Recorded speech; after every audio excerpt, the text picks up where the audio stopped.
Testing. 1, 2, 1, 2.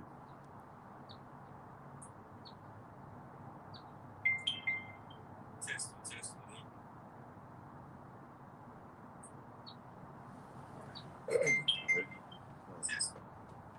All right. Shalom.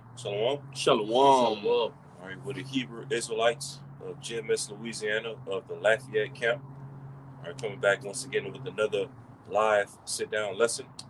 All right. But as always, before we get started, we want to give our praises and glory to Yahweh Ba'Shem, Yahushua Ba'Shem Harakakadash. Double honors to the apostles, the bishops, and the elders of Great Millstone who rule well as well as teach well. And also peace and salutation to the hopeful elect of the nation of Israel, scattered throughout the four corners of the earth. All right, shalom. Shalom, mighty shalom. All right, as you can see from the title of the lesson, all right, Jacob is about to enter into his blessing. Okay, point blank, period. Jacob, all right, who's the father of the 12 tribes of the nation of Israel, which today are known as so-called Negroes, Latinos, and Native Americans. All right, we're about to enter into our blessing. Okay, the blessing that our forefather Isaac, all right, gave to our forefather Jacob in the book of Genesis. Okay, it's basically rulership, all right, dominion, okay, prosperity throughout the earth, all right, because all the things that we see going on in the world right now, all right, the things that we see looming down the pipe, okay, in 2024 and beyond, as far as prophecy-wise and current event-wise, all these things lets us know that, real quick, when y'all brothers get second under 69. All right, all these things that we see looming in the news and current events and whatnot, and prophecy, let us know that we're at the end of Esau's rulership and the rest of these heathen nations. Okay, you got it. I still have something. Okay, you got it. All right, this is 2nd Ezra chapter 6, verse 7. It says, Then answered I and said, What shall be the parting asunder of the times? Or when shall be the end of the first, and the beginning of it that followeth? And he said unto me, From Abraham unto Isaac, then Jacob and Esau were born of him. Jacob's hand held fast the heel of Esau. Right, Jacob.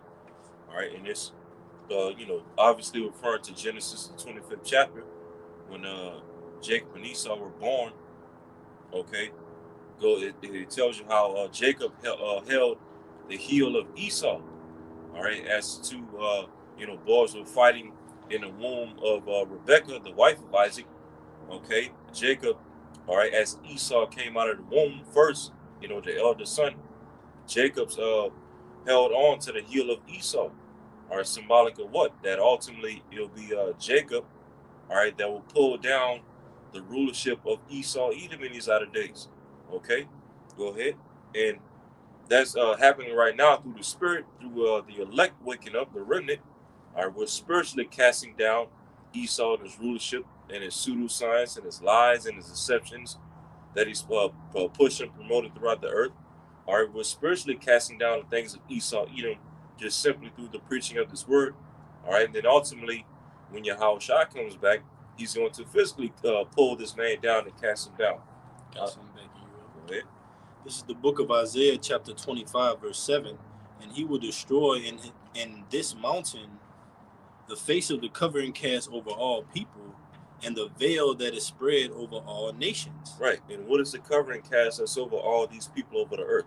Esau's lies, his deceptions, his false education, his false history that he pushes out, his false images that he pushes out throughout history, iconoclasm and all these different things, his false religions, his false policies. All these things have basically covered the eyes and the minds of people throughout the earth. Okay, deceived them, got everybody drunken off of the ways of Esau, Edom. Okay, morally corrupt. All right, what the Lord said, as the brother just read, the Lord's getting ready to destroy the covering cast over all the lies that Esau has pushed on these people. That's right.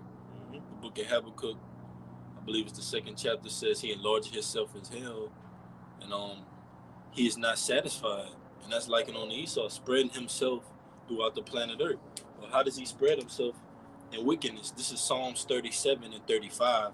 I have seen the wicked in great power. So the Lord is telling you in 2 Ezra 6 and 9 that the wicked will be in great power, all right before Jacob enters into his blessing. And we're seeing the wicked being identified on the planet Earth. Who is Esau Edom? It says, I have seen the wicked in great power and spreading himself like a green bay tree. You got it, brother. Yeah. And the wicked is spread all over the earth in these latter days through Esau Edom and his blessing, which, we go into later on in this lesson. All right. Because Esau was promised the fatness of the earth. All right. That he would, enter into his blessing before Jacob would enter into his blessing. All right. And as the brother just read, Esau would, spread himself throughout the earth. Okay. But in what? In wickedness, anti-Messiah energy, in Malachi, the first chapter, he would be known as what? The border of wickedness. So meaning what? Wherever Esau, Edom would rule at in these latter days throughout the earth, all you will see is nothing but wickedness promoted. Anti-Messiah, anti-Yahweh Shema Shai energy, lies, deception, pseudoscience, okay, falsehood, you name it. All right? You want to say something? I got a precept. Go ahead. This is Isaiah 60 and 1, and it says, Arise, shine, for thy light is come, and the glory of the Lord is risen upon thee. For behold, darkness shall cover the earth, and gross darkness the people. But the Lord shall arise upon thee, and his glory shall be seen upon thee. And the Gentiles shall come to thy light, and the kings of the brightness of thy rising. Basically going into, as the brothers were saying, Esau's being revealed by the prophets, in these last days. Because when Esau got into rulership, as the brother said, wickedness increased. So now we're uncovering that wickedness, all right, of Esau Edom, all right, and that in the last days, the wicked shall be revealed, and through the wicked being revealed, there comes righteousness, all right. Yes, on 2 Ezra 6. All right, this is 2 Ezra 6, and I'm gonna read 8 again. This is 2 Ezra 6 and 8, and it says, And he said unto me, From Abraham unto Isaac, and Jacob and Esau were born of him.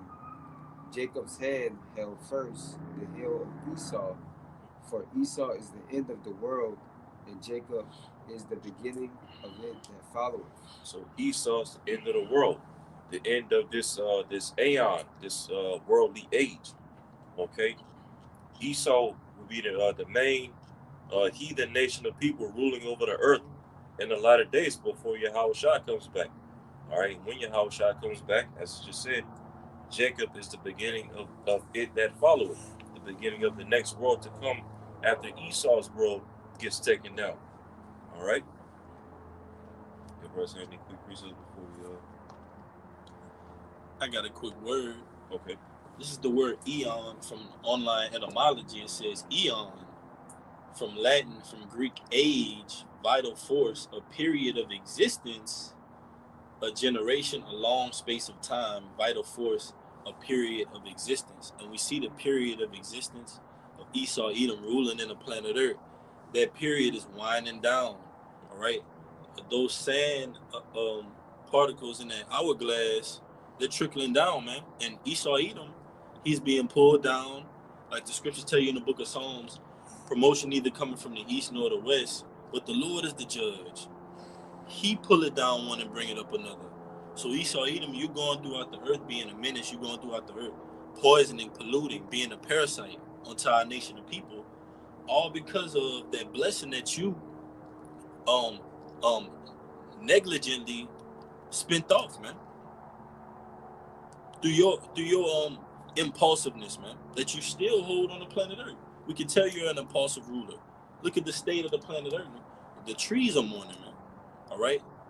There's seedless lemons, man. That's an insider, but that's just how the earth is being and the produce is given under the sky, man. And we're tired of it. Our bodies are reflecting, and guess what? Our spirits are crying out for the abominations that are being done. If there weren't abominations being done, we wouldn't be crying out, man. The Lord has us out on our posts, whether it be in a small location, the Lord will turn that to a great location. If you're in a great location, the Lord will turn that to even more to magnify his name, man. But it's going to be the Lord's will, not the will of Esau Edom. And Esau Edom's pseudoscience and technology will not stand. You got it, brother. All right.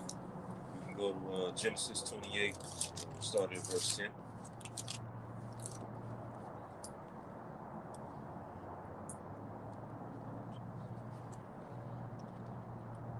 All right, this is Genesis 28 and 10.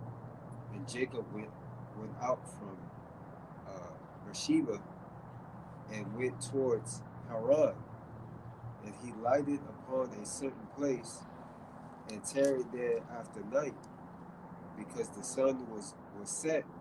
And he took of the stones of that place and put them from his pillars. For his pillows. For his pillows, Shalakia. And laid down in that place to sleep. And he dreamed, and behold, a ladder set up on the earth, and the top of it reached to heaven. And behold, the angels of Yahweh, according to this, descending on it. And behold, the Lord stood above it and said, I am the Lord, power of Abraham thy father, and the power of Isaac. The land whereon thou livest, to thee will I give it and thy seed. Right. So the Lord, right, and this basically going into the story of Jacob's ladder. You know, basically the Lord telling Jacob in his dream, look, this land that you dwelling at right now, which is the land of Haran, which was around the region of Turkey. You know, when you look up the region of Haran on a map and whatnot. Syria. Mm-hmm. I got a precept. Okay. Just backing that up. That's Hosea 12 and 12. Hosea 12 and 12 and Jacob, and this is just backing that account up. And Jacob, because it's written, thou shalt not abhor Assyrian, but we were dwelling in that land, and we were known as were Assyrians. All right? Scriptures tell you that Hosea 12 and 12, and Jacob fled into the country of Syria, and Israel served for a wife, and for a wife he kept sheep. And this is in the NLT, Hosea 12 and 12. Jacob fled to the land of Aram. So it's equivalent with it's comparing and parallel to Syria. It says, Jacob fled to the land of Aram, and there he earned a wife by tending sheep. It's just back you up, brother. It's a quick point. Yeah, showing that our forefathers, like back during the time of like Abraham and Isaac and Jacob and whatnot, they dwelt amongst the Syrian people. You know, because the Syrians, when you trace back their lineage, they go back to one of Shem's sons, Aram. Yeah, Aram. That's where the Syrians descend from. They're Shemitic people. So showing that our forefathers, Abraham, Isaac, and Jacob, they mingled with Shemitic nations. Okay, and then eventually Jacob had his 12 sons, and that's what the nation of Israel descended out of, out of Jacob. But before that, our forefathers dwelt amongst the Syrians, which were Shemitic people. And that goes back to what the brother had quoted in Deuteronomy 23, thou shalt not abhor a Syrian, for he is thy brother, because our forefathers, Abraham, Isaac, and Jacob, dwelt amongst the Syrian peoples. That's right. It's just backing that up. Deuteronomy 26 and 5. And thou shalt speak and say before the Lord, Yahweh thy power, Assyrian ready to perish was my father. And he went down into Egypt and sojourned there with a few, and became there a great nation. And became there a nation great, mighty, and populous. You got it, brother. And that Syrian in that verse is talking about Jacob. The Lord gave Jacob instruction to go down into Egypt and dwell there, so that ultimately the Israelites would multiply as a nation. Okay, and ultimately fulfill that prophecy that was given to Abraham. It was in Genesis 15. That seed shall dwell in a strange land and be afflicted for 400 years, and then ultimately come out of that land. That was fulfilled in ancient Egypt. And the Lord instructing Jacob to go into Egypt was basically the beginning of that prophecy. You know, just to back that up, Deuteronomy 26:5 in the NLT. Deuteronomy 26:5 in the NLT. You must then say in the presence of the Lord your power, my ancestor Jacob was a wandering Aramean who went to live, and that's likened unto Assyrian, who went to live as a foreigner in Egypt. His family arrived few in number, but in Egypt they became a large and mighty nation. Right. So clearly right there, Jacob was referred to as a Syrian or an Aramean. Okay, so showing you that, you know, certain scriptures throughout the Bible, Israelites can be referred to as, like different regions of the earth. Yeah. You know, based on where they live at. Mm-hmm. Like Texan. Yep. But you're an Israelite, but you're in Atlanta or the area of Texas.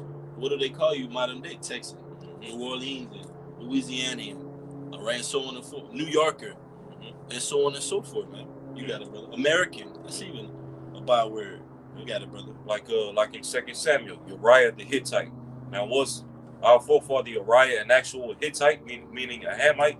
No, he was just from that region of where the Hittites dwell at. You know, he was a man that was high up in King David's army, but he was referred to as a Hittite. Why? Because he was from where the Hittites dwelt at, not because he was an actual Hamite. You know, but that's right, bro. But his lands was named after people, but after a period of time of that generation, people named themselves after that particular land that they're in. But we go back to Genesis 28 and 13 again. Okay. All right, this is Genesis 28:13. And behold, the Lord stood above it and said, I am the Lord, power of Abraham thy father, and the power of Isaac. The land whereon thou layest, to thee will I give it, and to thy seed. Right. Land that thou liest, the Lord said he would give it not only to Jacob, but to his seed afterwards. Okay, meaning his actual physical descendants that will be known as Israelites. Okay, in the New Testament, you got these Christians that like to push this whole replacement theology, supersessionism, BS, saying that the Lord is no longer dealing with the physical seed of Israel. But now anybody that believes in the Messiah can be an Israelite, Israel of God. Replacement theology. Yeah. Well, if that's the case, if a person of any nation could be referred to as an Israelite or Israel of God in these latter days, all right, as long as they claim to believe in Jesus, well, that would ultimately offset the promise that was given to Abraham, Isaac, and Jacob, because that promise was given to their specific seed, their specific physical descendants. Which is only one particular people on the earth, so-called blacks, Latinos, and Native Americans. This is a definition of supersessionism/replacement theology. It says supersessionism, also called replacement theology or fulfillment theology, is a Christian theological doctrine which describes and the scriptures tell you, beware lest any man spoil you through philosophies and vain doctrines and deceits, man. And that's what all these Christians push, because they want everybody to be accepted, all right, in the Christian church. And what you see today, you have moles, this, that, here, there. All of those can be found in the Christian church, man. You name it. The Most High is not like that. The Most High is the scriptures tell you that the narrow gate. The Most High is about the narrow gate, not the broad way, man. It's a Christian. Supersessionism is a Christian theological doctrine which describes the theological conviction that the Christian church has superseded the nation of Israel, assuming their roles as the Most High's covenant people. So you take the nation of Israel out and you put the Christian church there. That's what they're saying, right? Yep. And all the promises, the inheritance applies to the Christian church now. But within the Christian church, you have what? Come as you are, right? All under that umbrella of Babylonian westernized mindset, man. anything goes. You got it, brother. That was it. And that's completely against the scriptures. The supersessionism, replacement theology, nonsense that the brother's reading, that's completely against the narrative of the Bible, because that would literally offset the promise that was given to the promises and the blessing that was given to Abraham, Isaac, and Jacob. That's only for a specific lineage of people. Okay, the physical seed of Abraham, Isaac, and Jacob, which are the Israelites, which are not done away with. Okay, That's right, bro. You can read verse 14 in Genesis 28. This is Genesis 28 and 14. And thy seed shall be as the dust of the earth, and thou shalt spread abroad to the west, and to the east, and to the north, and to the south. Right. Basically meaning Jacob, his physical descendants would be a large multitude. You know, as the dust of the earth, as the sand of the sea, as the stars of heaven. You know, just as the Lord told Abraham. Yep. And that's prophesied in Revelation 5th chapter, that large multitude singing that new song, many nations, people's tongues. And then Revelation 7 and 9, it tells you that multitude of many nations, kindreds, and tongues. When you go into that word kindreds, it goes, matter of fact, I'll get it out because it goes right into our patriarch Jacob, man. All right? We've become a great nation to this day.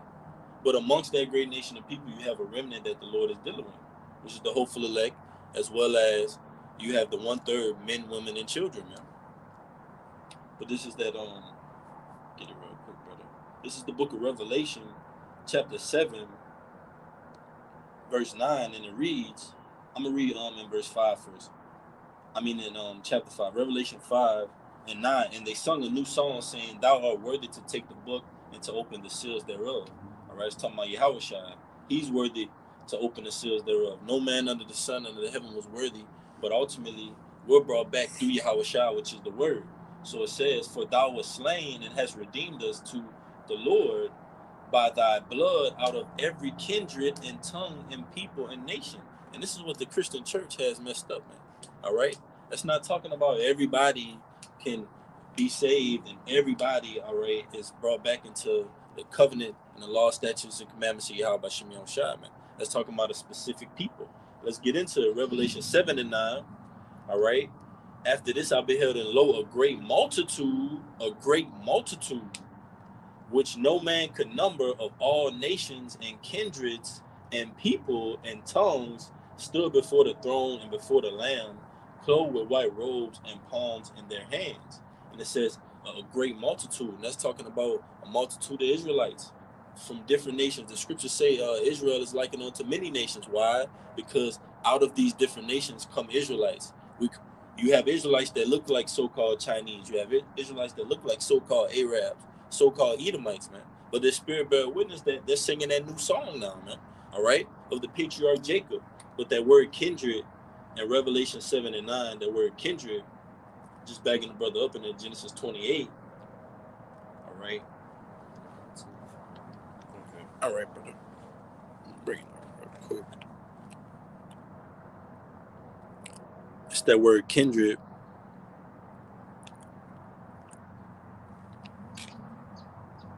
G 5443. Foulet.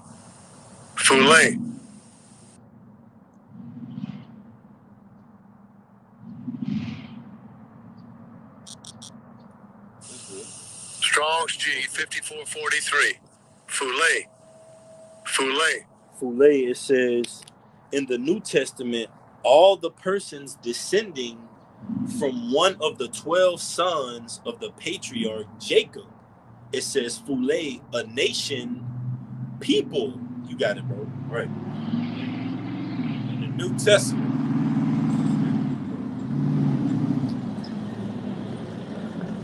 So it was specific right there. It said in the New Testament, referring to all the sons of the patriarch Jacob. Okay, that's that kindred and that large multitude that the brothers just read of in Revelation 7, verse 9. Talking about Israelites. Okay? Israelites that would, of the elect. That will be, making their calling and election sure in these latter days to be delivered by Yahushua. and be the first fruits to enter into that promise, that blessing that was given to our forefathers, Abraham, Isaac, and Jacob. Right? So yeah, too. So I'm just going to that multitude of Jacob. This is Genesis 26:4. And I will make thy seed to multiply as the stars of heaven, and will give unto thy seed all these countries, and in thy seed shall all the nations of the earth be blessed. So yeah, again going into how the brother was speaking about how Israel is scattered throughout all nations of people. You know, we're scattered abroad, man. You know, we're all over the place. We can't be numbered. Which, if you don't mind, I want to get that scripture as well. You know, they like to call us the minority, or you know, the least, of the people. But in reality, we are actually, you know, we take up the bulk of the population of the earth. Okay, this is Acts 3:25. And ye are the children of the prophets, and of the covenant which Yahweh made with our fathers, saying unto Abraham, and in thy seed shall all kindreds of the earth be blessed. So, you know, Israel again being in what? All kindreds of the earth. Being in all these different, mixed amongst these mixed multitudes of nations. You know, okay, that's why we always say, you know, you don't go off of what an Israelite may look like for face value, or what he look like on his outer appearance, but it's the spirit that dwells within that person that makes them an Israelite. Okay, just one more. I got something back in you. All right, this is Hosea 1:10. Ye are, it says, yet the number of the children of Israel shall be as the sand of the sea, which cannot be measured nor numbered, and it shall come to pass that in that place wherein it said unto them, ye are not my people, there it shall be said unto them, ye are the sons of the living power, Yahweh. You know? So yeah, man, we are as the sand of the sea, man. Jake is every captivity that Jake has been under, the oppression of our people is caused them to want to multiply, want to, relieve that stress, man. And that's what they were doing in Egypt, man.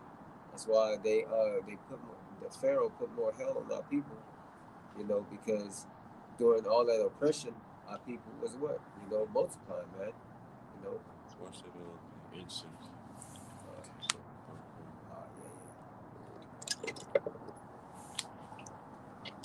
I got a quick one backing you up. This is 2 Samuel 7:23.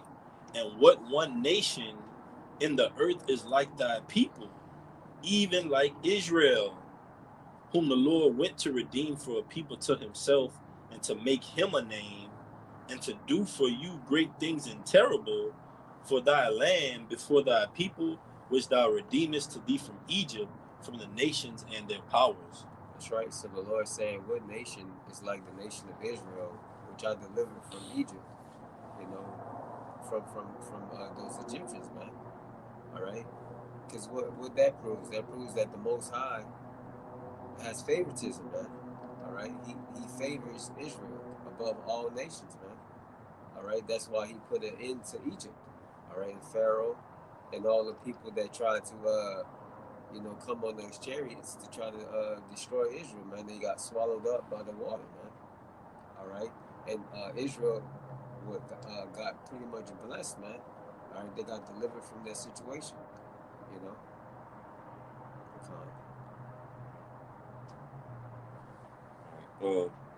You can read Genesis 28:14 again. This is you can get Jeremiah 31:1. This is Genesis 28:14 again. And thy seed shall be as the dust of the earth, and thou shalt spread abroad to the west, and to the east, and to the north, and to the south. And in thee and in thy seed shall all the families of the earth be blessed. So Jacob and his seed, the nation of Israel, it says, shall all the families of the earth be blessed. Now a Christian will read that and see, through Jacob, all the families of the earth will be blessed, meaning all nations and all races of people, this and the third, are going to receive, are being joint heirs with the blessings of Jacob. Okay, not so fast, because first of all, when it says the families of the earth, okay, all the families of the earth be blessed, that's talking about each 12 tribe of the nation of Israel. It's not talking about the actual literal heathen nations. You have that, Jeremiah? This is Jeremiah 31:1. At the same time, said the Lord Yahweh, will I be the power of all the families of Israel. All the families of what? All the families of Israel. Okay. All the families of Israel, and they shall be my people. So there go your families of the earth right there. The families of the earth that will be blessed through Jacob and his seed. That's talking about all the families of the nation of Israel. Okay, each 12 tribe. Each individual 12 tribe of Israel is likened into a family. And even in Genesis 35, the Lord said, basically, each 12 tribe of Israel is likened unto a nation, a small nation within itself. Because if you have, if you have a nation of people as a whole that's likened to a large multitude, as the sand of the sea, the dust of the earth, the stars of heaven, that basically shows you what? That the nation of Israel will be so much in population that each individual tribe will be likened into a nation itself. So literally, you have, billions of Judites, billions of Ephraimites, billions of Gadites, billions of Issacharites. Okay, when you have billions of people from one particular stock or lineage, that's likened into a nation. So each tribe of Israel is likened into a family or a nation of people. So the families that will be of the earth that will be blessed through Jacob and his seed is talking about Israelites, okay, not heathen. All right, because now after all that I just explained, if a Christian is still watching this video and thinking that no, those families of the earth, got you one back in directly. Okay, con. Now, if a Christian that's watching this video right now is still thinking in their head, no. The families of the earth are talking about other races of people. Okay, heathen. Okay, well, if that's the case, then real quick, Akia, before y'all get your precepts, if that's the case, then when y'all brothers get Genesis 27 and 28, going into the actual blessing that was given to Jacob. This is the book of Genesis, chapter 27. Yeah, you can get it.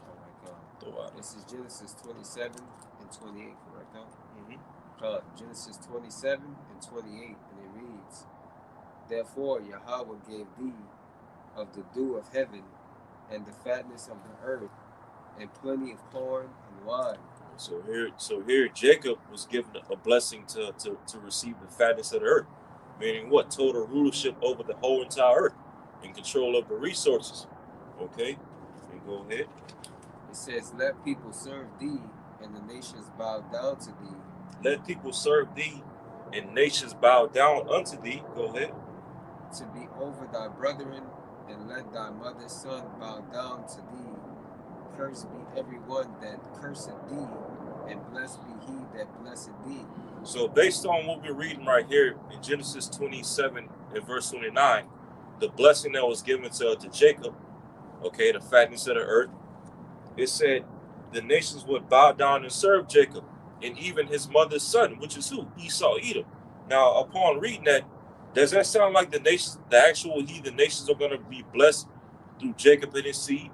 Okay, absolutely not. All right. How in the hell could you call serving another nation a blessing? Okay, that's a curse. Look at us right now. We're serving the heathen nations. Are we blessed? Hell no. So when these nations serve us, okay, through the blessing of Jacob in the kingdom, okay, that's not going to be a blessing for them. That's going to be a curse unto them. You see?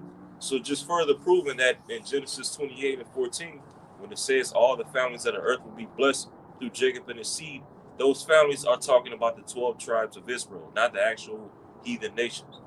Okay? That brother's good with yours. You had yours? Bring something in Psalms, and I'll go after you up. This is Psalm 74 and 19.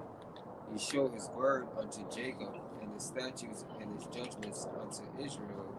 He had not done so with any nation. What you read? Psalms 147. It was going into, the Lord was only given. I'll explain. Got you. This is Psalms 147:19. He showed his word unto Jacob, his statutes and his judgments unto Israel. He have not dealt so with any nation, and as far from his judgments they have not known them. Praise ye the Lord. So as the brothers is going into, basically the Lord is not dealing with anybody else, because the Lord only specifically gave his law, statutes, and commandments to Israel, man. He only gave it to Jacob, man. All right? And Jacob had, the 12 tribes, man. And that blessing passed down on to them. It didn't pass on down to anybody else. It didn't change at any point, because the scriptures say that the Lord changes not. All right? So, all those Christians that are preaching that, it's a lie, man. They can't back it up through the scriptures, man. All right. This one backing you up, you can break it down now. It's Amos 3:1-2. Hear this word that the Lord Yahweh has spoken against you, O children of Israel. O children of Israel, against the whole family which I brought up from the land of Egypt, saying, You only have I known of all families of the earth, therefore I will punish you for all your iniquities. That's right. So when you read Deuteronomy 28, when you start at 15, you can go from the blessings to the curses. All right. So if the laws and statutes and commandments are only given to Israel, that means that only the blessings and the curses can only apply to Israel only. All right. So, if it only applies to Israel only, then, it's not for everyone, man, like they say. All right? It's only for Israel.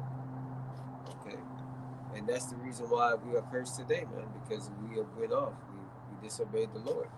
But we're coming back to him, trying to seek him 10 times more, man. All right? A grain of evil seed was put in Adam from the beginning, and ultimately it brought forth the point that we are now. But Adam, all the way down onto Noah, the sons of God, through our facts said, all the way down onto to Abraham, through Isaac and Jacob, the 12 tribes. And it is evident that our Lord sprang out of the tribe of Judah. All right, the scepter shall not depart from Judah, all right, till Shiloh come, roughly paraphrasing. So we know that this is our heritage. This is our laws. We have faith in the Lord and his son and their names, all right?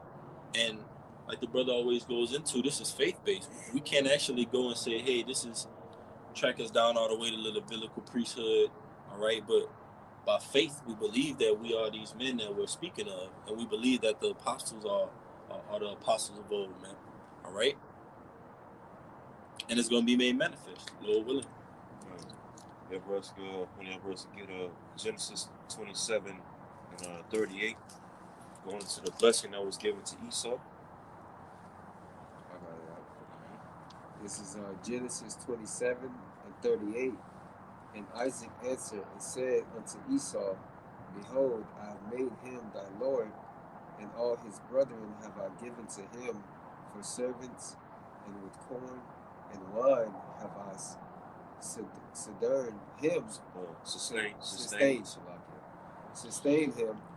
And what shall I do now unto thee, my son? Right. So Isaac pretty much letting Esau know, look, Jacob got the blessing. It's already established that, hey, he's going to be your Lord one day, okay, and that you would have to serve him one day. You see? That's written. That's ultimately the will of the Lord, which cannot be changed, like the brother was speaking of. Okay? Go ahead. It says, and Esau said unto his father, Esau said unto his father, Have thou but one blessing, my father? Bless me, even me also, O my father. And Esau lifted up his voice and wept. Yeah, Esau crying because he missed out on the blessing. Which Esau was gonna give it up any damn way, because he already gave up the birthright for a bowl of lentils. Got you. So why in the hell would he need the blessing? Go ahead. This is the book of Hebrews, chapter 12, verse 17. Verse 16, lest there be any fornicator or profane person as Esau, who for one morsel of meat sold his birthright. For ye know how that afterward, when ye would have inherited the blessing, he was rejected. For he found no place of repentance, though he sought it carefully with tears. So for one morsel of meat, one plate of food, this man Esau just disregarded the whole birthright. Okay, the birthright of the firstborn, all because to satisfy his belly, all because he couldn't wait an extra hour, an extra half an hour to an hour to wait for the food to get done cooking. And now here in these other days, now that he's in his blessing, he's hurt.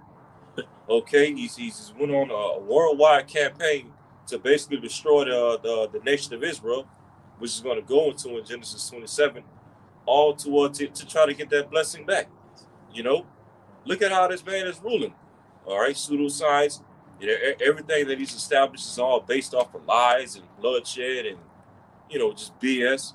Okay, all because he's trying to get that blessing back, the blessing that he disregarded. Okay, because of his flesh and his impulsive nature, like the brother was speaking of earlier in this lesson. You got it, right? Hebrews 12:16 in the NLT. Make sure that no one is immoral or godless like Esau. So the scriptures are telling you this is a godless man. Keep thee far from me, the man that had the power to kill. All right. Never trust thine enemy. Take heed of him. You have to beware of this devil. Don't let him escape out of your eyesight, or unless you'll look, and then next thing you know, he's coming with the Quran. He's coming with a full-fledged agenda to attack the Most High and his anointed. He's preparing his military to go up against the holy angels, the hosts of heavens. This is the diabolical mad scientist that's ruling the planet Earth, man. And this is the mindset he's in. If he'll trade his birthright for a single meal, what won't he do? This is Hebrews 12:16 again, the NLT. Make sure that no one is immoral or godless like Esau, who traded his birthright as the firstborn son for a single meal. You know that afterward, when he wanted his father's blessing, he was rejected. It was too late for repentance, even though he begged with bitter tears. So here you are, the firstborn son, got inheritance, the birthright. You trade it off for a single meal. Man. That's why the Lord is going to make it rain on you while you're eating, man. You're a gluttonous man, Esau. You can't get enough, man, until you've gotten enough. Look what you've done to the planet Earth, man. Heap it onto him, all nations and all people. All right? When Antiochus came into power, said he required that the earth be of one people. That's Esau Edom. That's his agenda, man. That old serpent. But guess what? The Lord said he's going to smite the head of and wound the scalp of you, man. He's going to cut the head off of that serpent, man, once and for all. And Lord willing, we be at that number. We're going to behold this place for what it truly is, and that sea of glass pertaining to Revelation, the 15th chapter. Man, hey, Esau, you fumbled the bag, dude. Yeah. you had the right of the firstborn.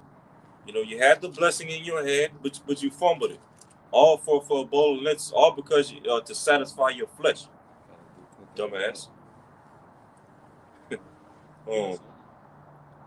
I was looking at the definition of perdition, because they call Esau the son of perdition, and the definition, it says destruction, downfall, doom, ruin. So that's the definition of Esau, man. He's destruction, man. As the scriptures say, when Alexander the Greek passed away, evils multiplied within the earth, man. Destruction multiplied in the earth, killing, death, everything that you could think of, which is evil. All right, increased in the earth, man. All right. So yeah, and the Lord made it plain unto us. He said, "This is how you're gonna know when someone evil is in power. The state of the earth is gonna be mourning. The people are gonna be perverse. All right." You're going to see the society turned upside down. We see that exactly here in America. Look at what's being allowed. Look at what's being promoted, man. Right before your eyes, man. You literally have to be completely bugged out of your mind to not see the things right in front of your eyes that Esau Edom, all right, is letting go that he's about to come down with great wrath. It's literally in your face every day. And this society is getting more and more perverse. The brother will tell you, he said this all the time, tomorrow is going to be worse than today. And we see that. A couple of days back, we didn't see all these events now we're seeing in these last couple of days. It's been getting worse and worse. More and more things we're seeing, according to prophecy, that's telling us that Esau is being taken out of here, man. You got it, brother. You go back to Genesis 27 and 38. All right. This is Genesis 27 and 38. Again, it says, And Esau said unto his father, Have thou but one blessing, my father? Bless me, even me also, O father. And Esau lifted up his voice and wept. And Isaac his father answered and said unto him, Behold, thy dwelling shall be the fatness of the earth and of the dew of heaven. Right. So Esau was also promised the fatness of the earth, to have rulership over the whole entire earth and control the resources of the earth. But as we read earlier in the beginning of this lesson, in 2 Ezra 6 and 9, okay, Esau would enter into his blessing before Jacob. Right? Esau would be at the end of this world. So, showing you, when you put prophecy together, Esau would ultimately enter into his blessing, which is rulership over the fatness of the earth, in the latter times, at the end of the world, this age, this aeon. Okay, and as it goes into verse 40 in Genesis 27, how would Esau rule over the fatness of the earth? Go ahead. It says, And of the dew of heaven from above. Verse 40, And by thy sword shalt thou live, and shalt serve thy brother, and it shall come to pass when thou shalt have the dominion, that thou shalt break his yoke from off thy neck. So through the sword, Esau would rule the earth. Okay, and, and really, all throughout history, anytime Esau's ever came into power, he's always ruled through the sword and violence and military campaigns and whatnot. Okay, going back to the Greeks, then later on the Romans, then eventually the Western Roman Empire fell, and then eventually that Greco-Roman ways and philosophies came back into the earth, starting in the Renaissance during the 1400s. And what came out of that? All types of atrocities and genocide and wars and violence, all in the name of Christianity and Roman Catholicism. And all of that stuff has led to what we see here today and amongst America, NATO, and the EU. Which America, NATO, and the EU is the revival of that ancient Roman system, the revival of this fourth beast system. Okay, and Esau is who rules over the revival of this fourth beast system. He rules over America, NATO, and the EU. And how does he rule over it? Rule over it in these latter days through the sword. Okay, the fatness of the earth. All right, and we know the sword. Of course, the sword goes into violence and bloodshed and wars and military campaigns and whatnot. We know Esau's sword goes deeper than that. Okay, it's science, his judicial system, okay, his false education system, his pharmakeia, all right, and even the foods. Esau's even turned the foods that we eat into a sword, an instrument of death. Basically weaponizing all of the Lord's creation to destroy us as a people. Can I bring this out? Go ahead. This is Revelation 6 and 4. God, this what I had. Get the word sword. God, this is Revelation 6 and 4. And there went out another horse that was red, and power was given to him that sat thereon to take peace from the earth, and that they should kill one another. And there was given unto him a great sword. That's right. So a great sword was given to Esau, and that's what he's been doing, since the Roman Empire, man. All right, and through the Roman Empire, the Greeks, since he came into power, the Greeks, because Antiochus wrote to the people and said we should all be on one accord. Now people started leaving their laws, man. All right, and what did he do? He defiled the temple. That's why he's known as that vile man, bro. Sacrificing swine's flesh, leaving our children uncircumcised, man. That's a part of that sword. And Esau Edom, and he's doing that right now, like the brother said, weaponizing judicial system. All right, those two horns that spake as a lamb in Revelation the 13th chapter, man. He's literally issued a law, what is it, Rule 2 point something, that basically goes into they could come into your home whenever they want, man. I think that was in New York. But yeah, man, he has the power to kill, man.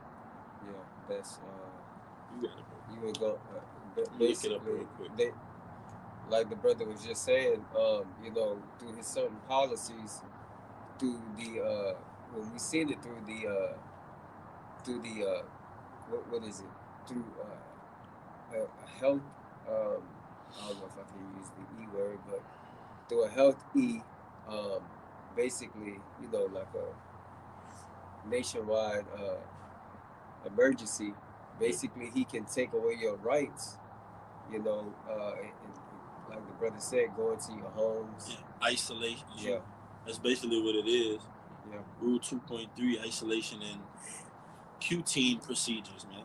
They can isolate you if suspected of you having a pestilence, man, and haul you off. All right, what the scriptures speak of those things, man. All right, you should be brought before kings, governors, for my name's sake, for their testimony. But ultimately, that's a part of us entering into that blessing. The scriptures tell you, let me get it real quick. Through much tribulation, we shall enter into the kingdom of heaven. So we're going to enter into that blessing, but it's going to be through Jacob's trouble. This is Acts 14 and 22, confirming the souls of the disciples and exhorting them to continue in the faith, and that we must, through much tribulation, enter into the kingdom of the Most High. And that's synonymous with our blessing. The kingdom is, man. All right? It's synonymous with us being happy. We're going to be happy in the kingdom. And this is just back you up on Mars. Because you read Revelation 6 and 4, right? It's the NLT, Revelation 6 and 4, and the NLT. Then another horse appeared, a red one. Its rider was given a mighty sword and the authority, but notice it says it was given the authority. And notice in Revelation the 6th chapter, it has a white horse too. So that's talking about Yahweh Shai. So which horse is ultimately going to reign, that white horse or that red horse? We know, all right, Jacob is the end of it, the beginning of it that followed him. So it's going to be ushered in with Yahweh Shai, whom the word isn't really called Jesus Christ. Revelation 6 and 4, again the NLT. Then another horse appeared, a red one. Its rider was given a mighty sword and the authority to take peace from the earth. And there was war and slaughter everywhere. Yeah, there was war and slaughter everywhere, man. And if you check Esau's track record, that's all he's been doing to get his way all the way up the totem pole, man. All right, because at one point, America was very greatly feared, and basically, you know, they ruled by the sea, you know, mostly. But then, as time progressed, you know, these other nations, they got stronger, man. All right, so America is not the big bad bully on the block no more, man. You know, these other countries are arming up and getting stronger and uniting with each other, you know. So yeah, man, this place is on its way out, man. All right. That's right, bro. Yeah. You back to Genesis 27 and 40 again. Read down to 41. This is Genesis 27 and 40. And by thy sword shalt thou live, and shalt serve thy brother, and it shall come to pass when thou shalt have the dominion, that thou shalt break his yoke from off thy neck. And Esau hated Jacob because of the blessing wherewith his father blessed him. Right. And Esau still has that hatred to this very day. It says that in Amos 1 and 11. As well as Ezekiel 35. You know, thou hast had a perpetual hatred, you know, continual hatred against Jacob and the Israelites. And this man still has the same hatred to this very day. While ruling the fatness of the earth. You know? Go ahead. It says, and Esau hated Jacob because of the blessing wherein his father blessed him. And Esau said in his heart, the days of mourning for my father are at hand, when will I slay my brother Jacob?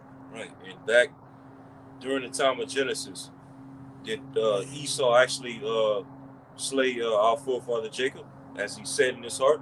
No. So now here it is. Esau's in his blessing in his latter days.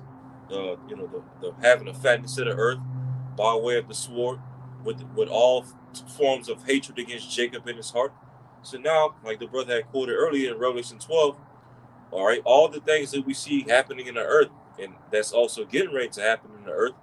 Okay, mass famine, great tribulation, great death, great famine, great pestilence, okay, all types of division, okay, blackouts, cyber attacks, the charagma, okay, all these things that we see down the pipe of prophecy, okay, Esau is going to primarily target all these things at our people.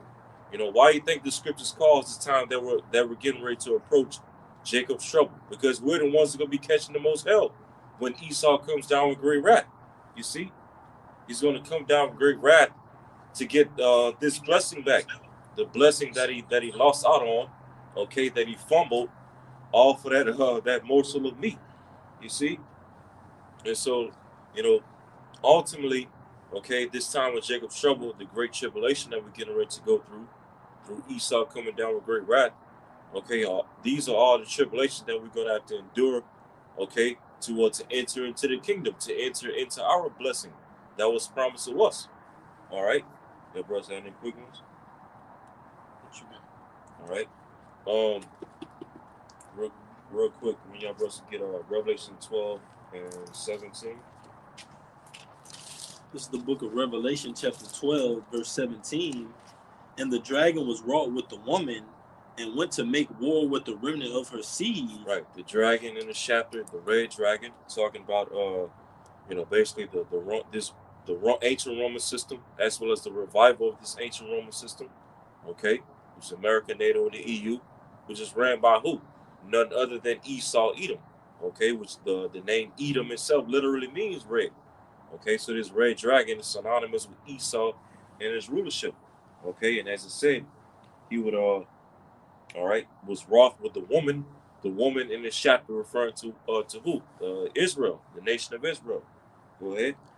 And went to make war with the remnant of her seed, which keep the commandments of the Most High, and have the testimony of Yahushua Mashiach. So when Esau, Edom comes down with great wrath, okay, he's going to come down with great wrath upon the woman, Israel. And he's especially going to have a special place of wrath set forth for the remnant of the nation of Israel, which is those of us who accept the hopeful elect. You know, those of us that preach his word, you know, that make our bodies a living sacrifice. Okay, Esau's going to have a special target directed towards us. All right, but guess what?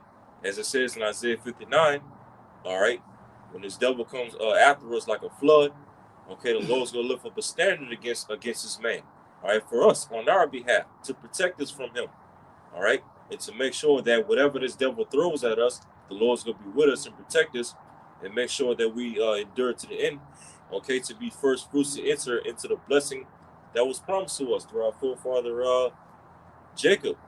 Okay, and as a matter of fact, mentioning that, all right, real quick, we have Russell get Hosea 8 and 8 going into the new covenant. This is Hosea 8 and 8. Israel is swallowed up. Now shall they be among the Gentiles as a vessel. Salakia, Hebrews 8 and 8, not Hosea.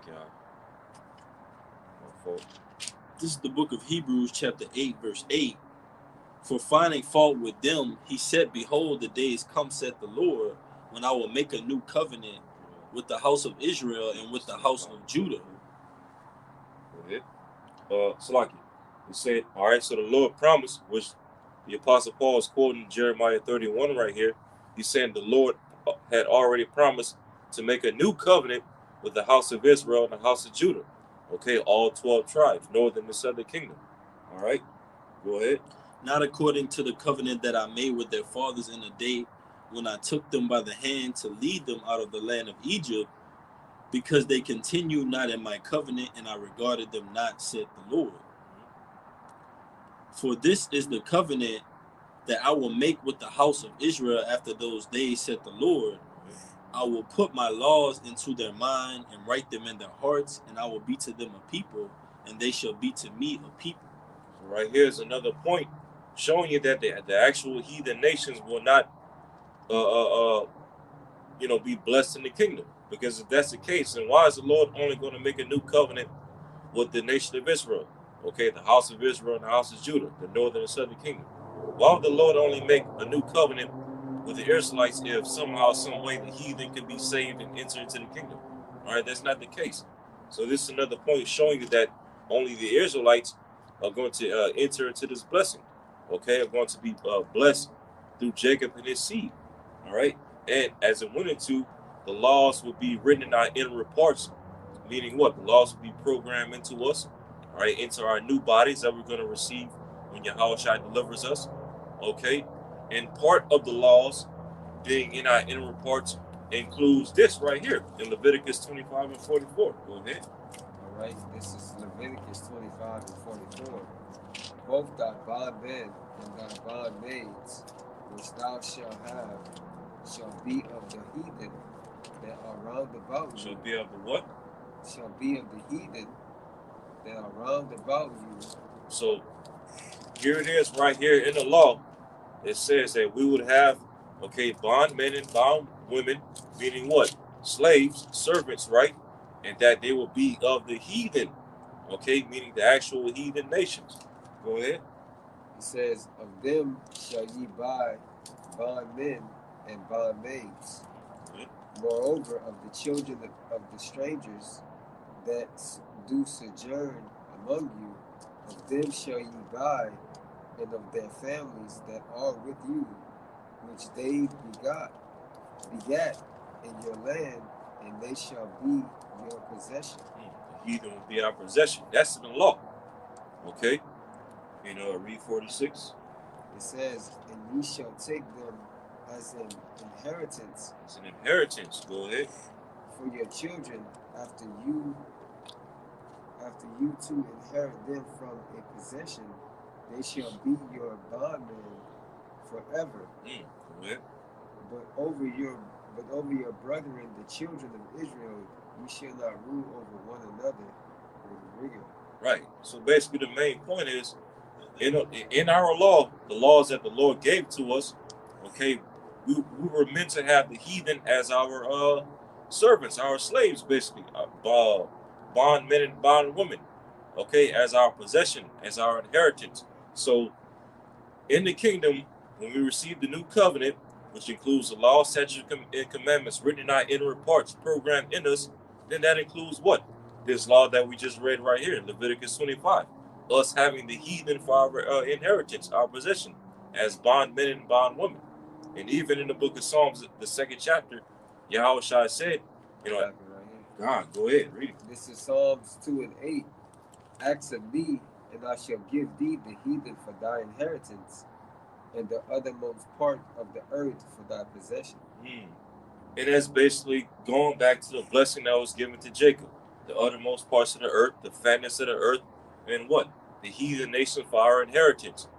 Let nations bow down unto thee and serve thee, even thy mother's son, which is Esau.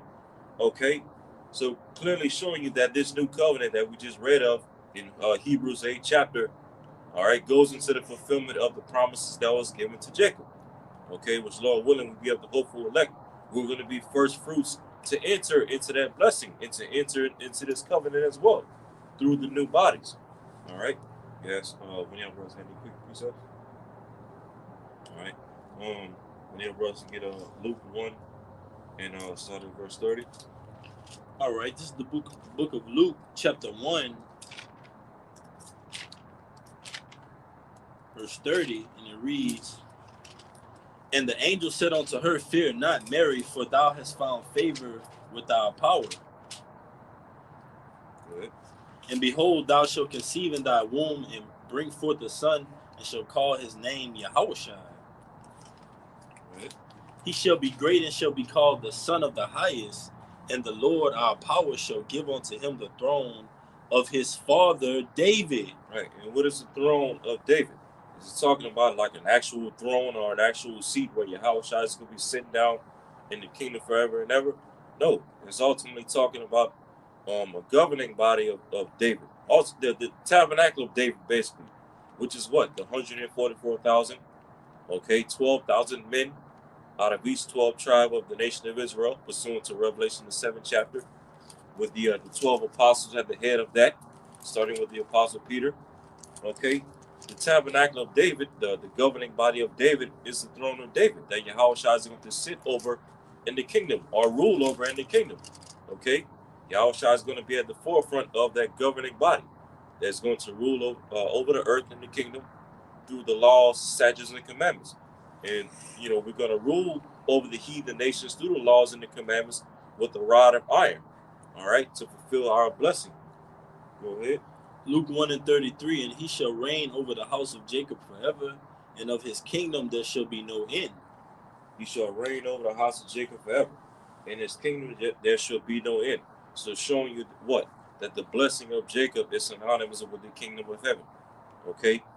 We won't inherit the blessing that was given to our forefather Jacob until Yahweh Shai returns and delivers us in the chariots, okay, and establishes the kingdom. That's the blessing of Jacob, the kingdom of heaven. Us, starting with the tabernacle of David, ruling under Yahweh Shai, okay, ruling over the heathen nations with the rod of iron, with the law, statutes, and commandments, all right, and fulfilling that promise, ruling over the fatness of the earth and righteousness. Okay, our forefather Peter, 2 Peter, the third chapter, speaks about how we hasten the day of the Lord, where there's going to be a new heaven and a new earth, okay, a renewed heaven or a refreshed earth in heaven, all right, wherein what? Righteousness dwells, okay, and the blessing of Jacob, which is going to be fulfilled in Yahweh Shai, or starting with Yahweh Shai, is going to be the earth being ruled over once again in pure righteousness, okay, the law, statutes, commandments being pushed forward, you see, and that's ultimately what we hope for in this side, or to be the first fruits to enter into that blessing. But we know that we have to go through hell, as Esau's at the end of his blessing. All right, he's getting ready to come down with great wrath. He's getting ready to come down with his ultimate sword, which is what? The charagma, and then ultimately the missiles, along with other stuff that Esau's getting ready to come down with. His robot dogs, his AI robots, his pharmakeia, his lab-grown foods. These are the things that we're going to have to go through to enter into our blessing. You see? Brothers, any quick ones? All right. So, Lord willing, this lesson was edifying. All right. Before we close out, we want to give all praises and glory to Yahweh Ba'Shem Yahushua Ba'Shem HaKadosh. Double honors to the apostles, the bishops, and the elders of the great millstone who rule well as well as teach well. And peace and salutations to the hopeful elect of the nation of Israel, scattered throughout the four corners of the earth. All right, Kwam Yasha'Allah, Kwam Abba Ball, Abba Ball, Shabbat Shalom. Shabbat Shalom. Till next time, Shalom.